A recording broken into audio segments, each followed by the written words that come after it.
So my name is Sanjeev Kumar, and I am the General Secretary of the Shri Guru Ravidas Sangat, which is located on Cardigan Street in Luton. So the temple was bought in 1983. It was purchased through fundraising within the community. And the community is not so big in Luton. It is probably around 300 to 400 members.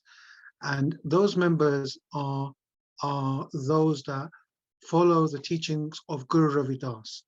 And Guru Ravidas is a particular saint who is significant to my community, and he is one of the co-scribes to the Sikh holy book, the Shri Guru Granth Sahib.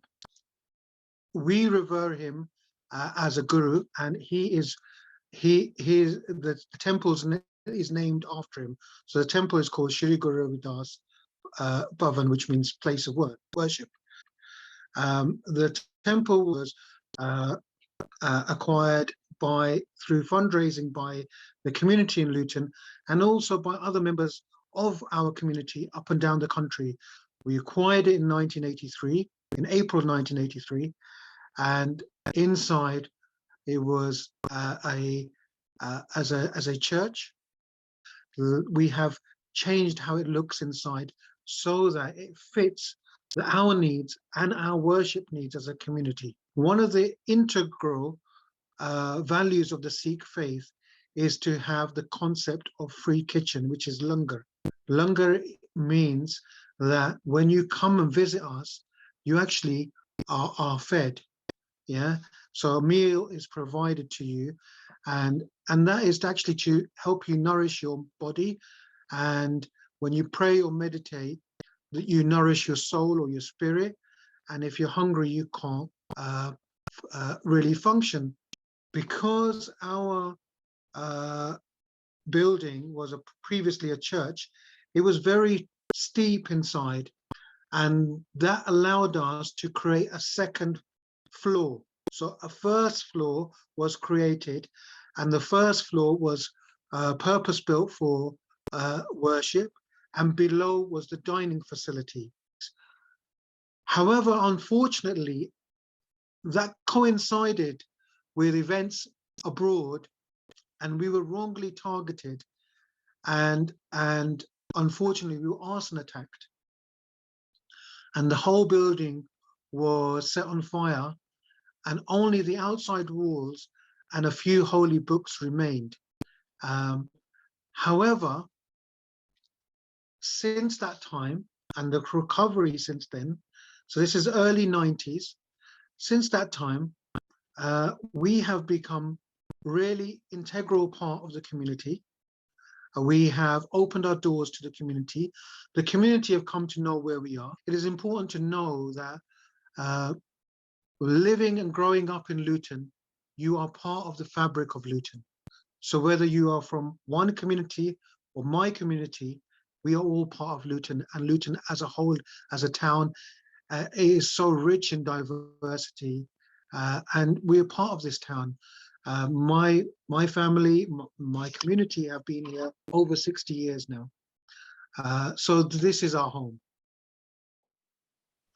So growing up in the Sikh faith, there's several stages that the Gurdwara is very important for your journey in life. One of the first stages is your naming stage. So the parents actually come to the temple, and they are given, the holy book is closed, a prayer is made, and the holy book is then opened, and a letter, or the first letter of that page, is given to the parents, and that letter is then your initial for your first name. So for me, it would have been S for Sanjeev. So that's one of your important blessings. So you're actually named from the holy book. So your name doesn't have to be from the holy book, but the letter is given to you, your first letter. So if it's a P, it could be Peter. If it's a T, it could be Tom. and likewise. Um, but also is an opportunity for the parents to be thankful to God that they've been blessed with a child, and to bring the child to the house of God.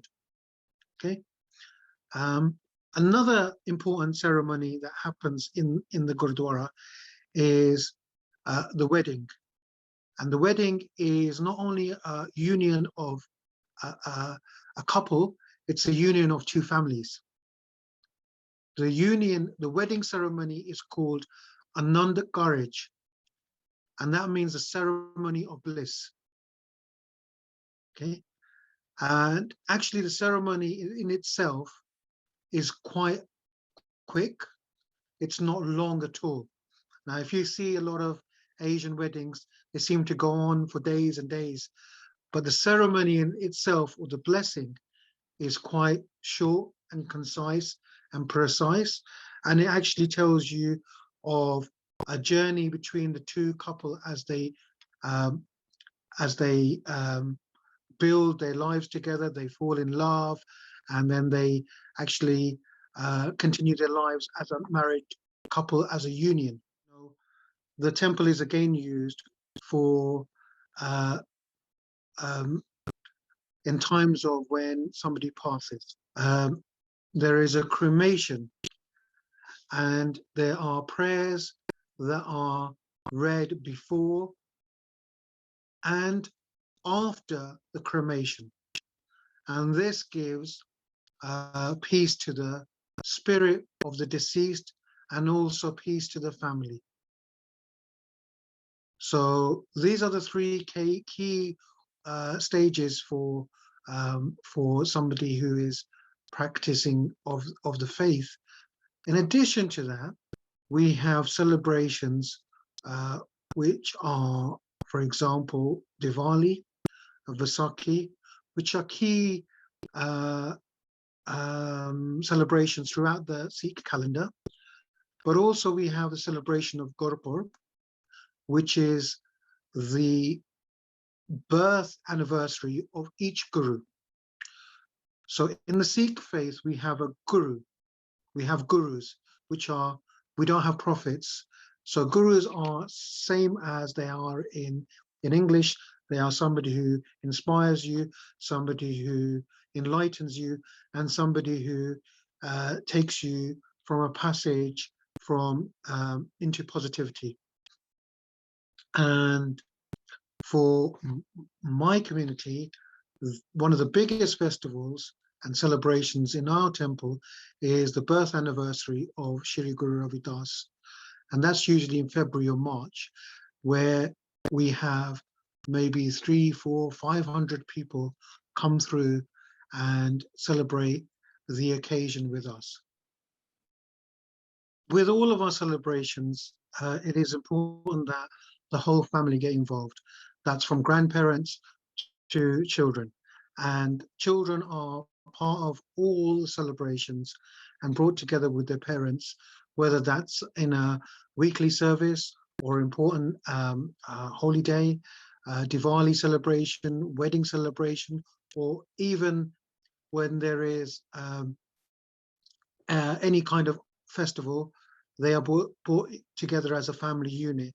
And in that way, you grow up in learning the traditions, learning the protocols, and learning the respect for your elders and for your faith. And that's very important, because as future generations pass, the children then are able to take over the duties and continue the faith worship.